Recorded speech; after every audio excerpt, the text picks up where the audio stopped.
কাশ্মীরে বন্দুকধারীদের হামলার ঘটনায় পাকিস্তানের সঙ্গে চলমান উত্তেজনার মধ্যেই সশস্ত্র বাহিনীর সঙ্গে বৈঠক করেছেন ভারতের প্রধানমন্ত্রী নরেন্দ্র মোদী।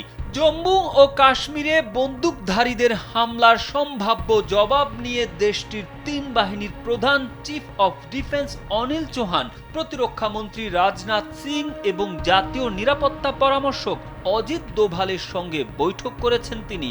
মঙ্গলবার মোদির নয়াদিল্লির বাসভবনে বৈঠকটি হয়। ভারতীয় সংবাদ মাধ্যম এনডিটিভির এক প্রতিবেদনে বলা হয়েছে, বৈঠকে মোদি জানিয়েছেন ভারতীয় সশস্ত্র বাহিনীর পেশাদারিত্বের সক্ষমতার ওপর তার পূর্ণ আস্থা আছে। তিনি সশস্ত্র বাহিনীর প্রধানদের উদ্দেশ্যে বলেন, কবে, কখন, কোন সময় লক্ষ্যতে আঘাত হানতে হবে সে ব্যাপারে তাদের পূর্ণ স্বাধীনতা রয়েছে। একটি সূত্র সংবাদ মাধ্যম এনডিটিভিকে জানিয়েছে, প্রধানমন্ত্রী বলেছেন, সন্ত্রাসবাদের ধ্বংসাত্মক আঘাত ভারতের জাতীয় সংকল্প।